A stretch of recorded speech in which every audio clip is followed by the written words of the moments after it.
Bună, dragii mei, bine ați venit, bine ați revenit. Sunt Meme și ca de fiecare dată înainte de a începe, vă reamintesc cât de minunați și de puternici sunteți. Astăzi vedem la nivel de potențial ce ne spune energia pentru zilele ce urmează și vă rog să luați de aici informațiile cu care rezonați, ceea ce simțiți că este potrivit pentru voi. Înainte de a începe, vă mulțumesc tuturor pentru că sunteți atât de minunați, pentru sprijin, mesaje și suport și să vedem ce ne spune energia. Să vedem ce ne spune energia. Iese Mercur din retrogradare și intră Soarele în Berbec. Mercur în Pești iese din retrogradare. Eu l-am pe Mercur în Pești. Este un Mercur pe care dacă nu știi cum să-l folosești, pierzi. Și atât. Avem aici o mașină veche, obiceiuri vechi, lucruri care trebuie lăsate în urmă. Este ultima 100 de metri, este începutul sfârșitului, așa cum am menționat și zilele trecute. Avem această carte care ne spune să contemplăm, să fim atenți, să învățăm odată și pentru totdeauna din viețile noastre, pentru a nu repeta istoria, pentru că totul este ciclic. Iar aici avem resurse, materiale noi. Pentru a putea construi o viață nouă, este important să înțelegi esența vieții. Avem un izvor, spring înseamnă izvor, spring înseamnă și arc, spirală, iar spring înseamnă și prima vară. Pământare. Este nevoie în această perioadă să fim împământați, să fim realiști, să nu ne plece mintea, să nu ne zboare gândul la nimic, să fie gândul în prezență aici cu respirația și cu totul.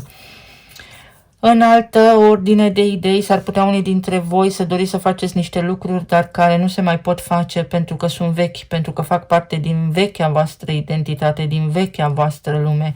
Și ideal ar fi să mergeți mai departe, să vă înnoiți, ori trebuie să vă înnoiți, să lăsați deoparte niște obiecte care s-au stricat și reușiți să vă înnoiți. Poate fi și o mașină, poate fi o mutare, o casă nouă,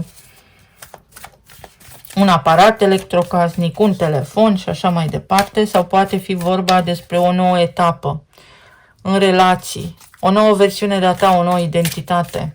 Hai să vedem pe zona de relații, pe zona de plan material și emoțional. Avem arhetipul peștilor, balanța și fecioara. În această lună am avut eclipsa pe axa pești-fecioară. Luna ce urmează avem la început de lună activată balanța, relațiile, diplomația, negocierile și berbecul. Avem lună nouă în berbec și lună plină în balanță. Deci ceva începe. Amintiți-vă că acea conjuncție mare despre care a tot vuit internetul a avut loc la 0 grade berbec. O inițiere, program nou de viață. Pe zona de relație avem cavalerul de bâte, 4 de cupe, soarele și roata destinului. Pe zona de relații, 4 de cupe și cavalerul de bâte. Cineva, ceva pornește din drum, o nouă șansă de relație, o recuperare. Poate fi vorba despre voință, dorință, pasiune, despre vitalitate, despre a putea face ceva pentru celălalt. În cazul în care sunteți obosiți, copleșiți de partenerii de viață, de probleme de rutină, de provocări, este un weekend, este o perioadă în care puteți învăța să spuneți nu. Nu vreau să mai vorbim despre asta, nu vreau să te mai ascult, nu vreau să mai fac un anume lucru.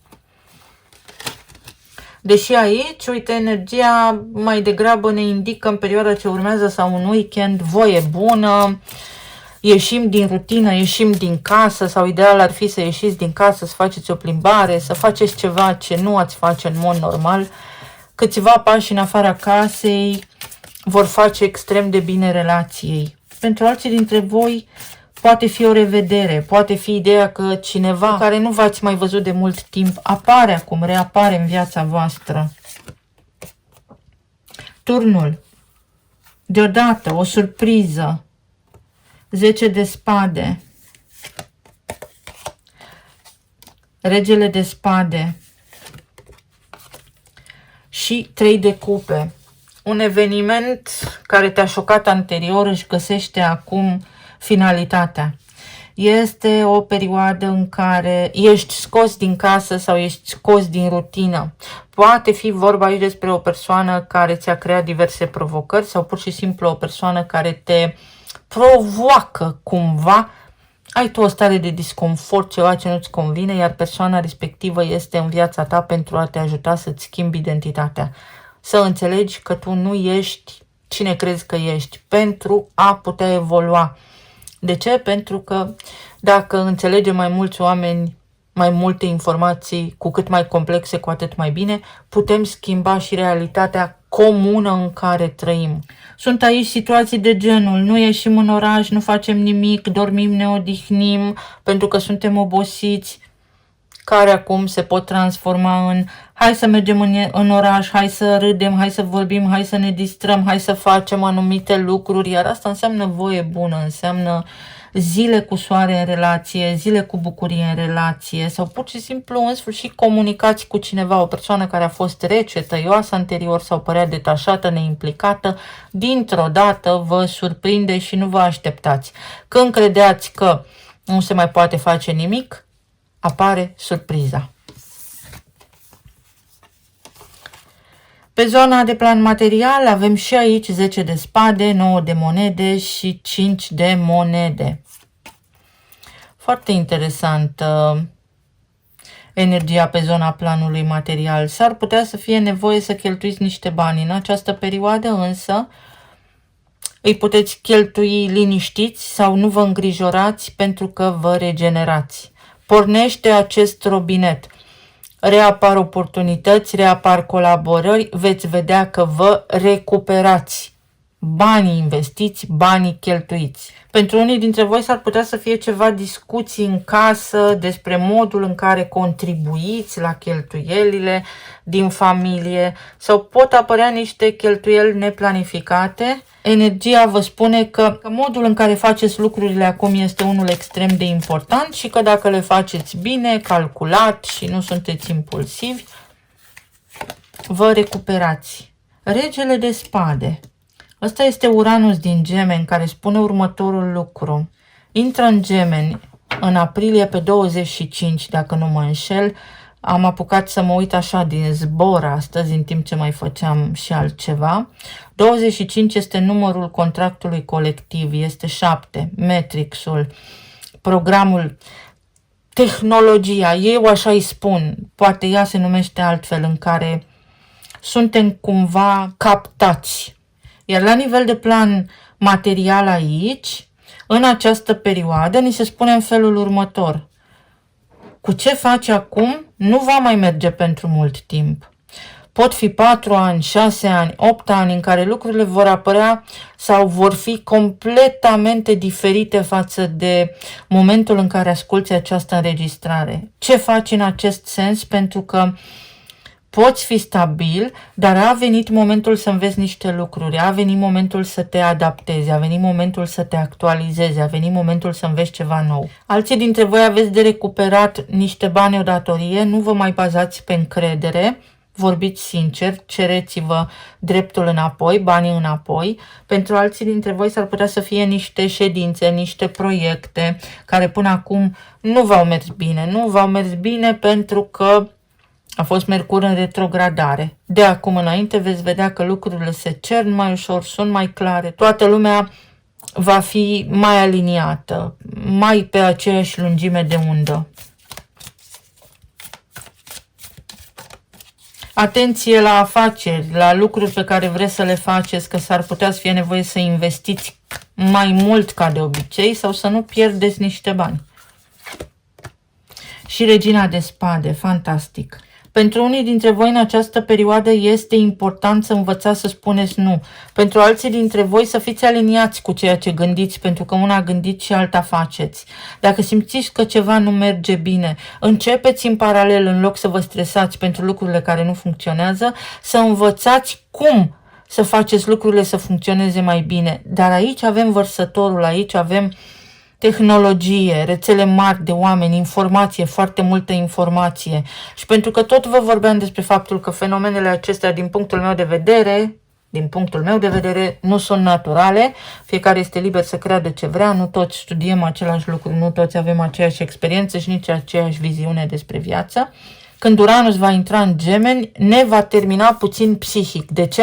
Pentru că tehnologia, toată electricitatea din casă, toate echipamentele, poluarea, stresul orașului, traficul și așa mai departe produc foarte mulți ioni pozitivi. Iar noi, pentru a ne putea regla, avem nevoie de ioni negativi, de împământare, de natură, de hrană bună, de relaxare, de înnot, de apă și așa mai departe. Iar asta înseamnă echilibru. Să știi cât să faci, când să faci și unde, pentru cine, cu cine să lucrezi, cu cine să colaborezi. Pentru că altfel s-ar putea să-ți fie mai greu să te descurci, mai greu să-ți găsești un nou loc de muncă. Nu mai merge pe metoda clasică. Uite, 8 este numărul lui Saturn. Saturn este vechea structură care acum este dizolvată de Neptun. Comunități noi. Cinste, onoare, rațiune, respect. Să vedem. Pe zona planului emoțional. Bun, frumos, regele de cupe, pajul de cupe, înaltul preot și cavalerul de cupe. Câteva zile pentru voie bună, vedeți? Începe ceva ce vă bucură. Mergeți undeva la un teatru, ieșiți la cumpărături, vă vedeți cu niște oameni, discutați cu niște oameni, faceți niște lucruri cât de mărunte, dar care vă vor ajuta extrem de mult la stabilitate, la sistemul nervos, la sistemul endocrin, la nivel emoțional și dacă emoțiile voastre sunt echilibrate, sigur că va fi și mintea. Pentru alții dintre voi aici vorbim despre un tratament care dă roade și din nou despre ideea de împământare, despre a vă calma. Unii dintre voi să știți că sunteți vegheați de cineva. Aveți o energie bună în preajma voastră care vă poartă de grijă și este gata această persoană oricând să vă sară în ajutor. Pentru alții dintre voi pot fi evenimente care în sfârșit se întâmplă. Ce v-ați dori voi cel mai mult, în sfârșit se întâmplă. Ceva bun, ceva extrem de bun. Poate fi și petreceți timp cu ai voștri copii sau în familie, poate fi vorba și despre o renaștere, despre o naștere, despre o nouă etapă din viața voastră. Mesaje importante, o senzație, intuiția voastră, o senzație extrem de plăcută, de corespondență cu cineva, o simțire, o clar simțire, telepatie, ceva vi se transmite sau faceți download, descărcați din câmpul informațional exact informația de care aveți nevoie și asta vă produce sigur că bucurie.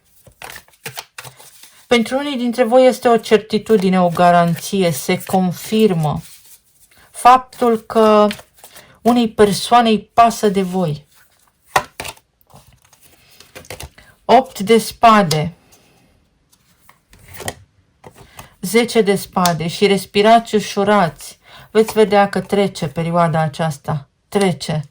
Depinde de voi. Uite, aici aveți liberul arbitru de a depăși niște situații, de a trata diferit niște oameni, de a înțelege diferit o informație.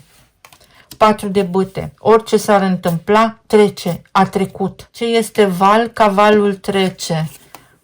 Centrii de energie aici sunt blocați. Se deblochează energetic ceva, nu se deblochează de aici, din materie. Se deblochează de la un nivel superior. Posibil unii dintre voi să începeți ceva în luna aprilie. Poate fi vorba despre o relație, poate fi vorba despre ceva ce implică casă, succesiune, un apartament, o mutare, o relocare, ceva ce va aduce stabilitate. Poate fi vorba despre o relație sau poate fi faptul că ar fi indicat să luați o decizie într-o anumită direcție în legătură cu ceva ce vă apasă acum sufletește. Să vedem ce ne spun și talismanele. Te iubesc. Tehnologie artificială și numărul 25. Am vorbit despre el mai devreme. Iepurașul din Alice în Țara Minunilor. Momentul acela în care începi să sapi și descoperi că percepția noastră este inversată, că există ceva distorsionat aici, că lucrurile nu sunt așa cum ar fi trebuit să fie. În altă ordine de idei, tehnologia va veni în sprijinul nostru pentru ca noi să putem depăși anumite etape, dar să o folosim noi, să folosim noi tehnologia, nu să ajungem dependenți de tehnologie. Bună, eu sunt problema. O persoană care se potolește, se calmează, nu-ți mai face probleme, sau dacă aveai provocări cu cineva anume, persoana respectivă se retrage, avem împăratul, ai puterea să închei un conflict, să spui nu, să faci niște lucruri dacă o anume situație îți displace. Coloana vertebrală, 33 de vertebre, numărul 33 are legătură cu a treia întoarcere a polilor electromagnetice ai Soarelui, element de foc. Ceva te încântă, îți dă aripi. Simți o emoție puternică, te aranjezi, te încântă ceva, se poate repara ceva sau se termină ceva, afli un rezultat. Poate nu în weekend, de săptămâna viitoare începând. Uite, noroc, și aici avem arcana moartea. O situație care se schimbă. Se sparge un ghinion, se termină ceva. Primești ajutor. Ești primit undeva, rezolvi niște lucruri. Șanse pentru voi doi, șanse în familie să faceți niște lucruri, să faceți niște planuri. Scăpați de ceva, se termină o perioadă stresantă. Niște vești importante care îți aduc o bucurie enormă. Este o sărbătoare. Te bucuri mult, te poți bucura mult, că este o probabilitate. Albinuța, steaua, regina. 17 este numărul reginei pentru că îi corespunde literei Q. Aici avem glanda pineală. Numărul 17 este numărul 89 de pe șirul lui Fibonacci. Abia la acel nivel cumva poți deveni observator, dar ai toate șansele să depășești nivelul regelui. Se face un transfer de putere, se face un transfer de încredere, se face un transfer de control, se face un transfer de program, se schimbă ceva, se schimbă în perioada ce urmează în viețile noastre ale tuturor, că ne dăm seama că nu, că vedem mai direct, mai indirect, se schimbă niște lucruri. La nivel de plan material, la locul de muncă, se poate schimba ceva. Poți lucra, poți interveni, poți schimba o situație. Nu prin frică, nu prin teamă, nu prin încăpățânare, aroganță, ego și așa mai departe, prin recepție, prin a fi aliniat, prin a fi calm, prin a fi mulțumit, prin a fi bucuros. Vă mulțumesc foarte mult! Vă doresc să aveți un sfârșit de săptămână minunat, să fiți bine, sănătoși și iubiți și să ne auzim cu bine și data viitoare. Pa, pa!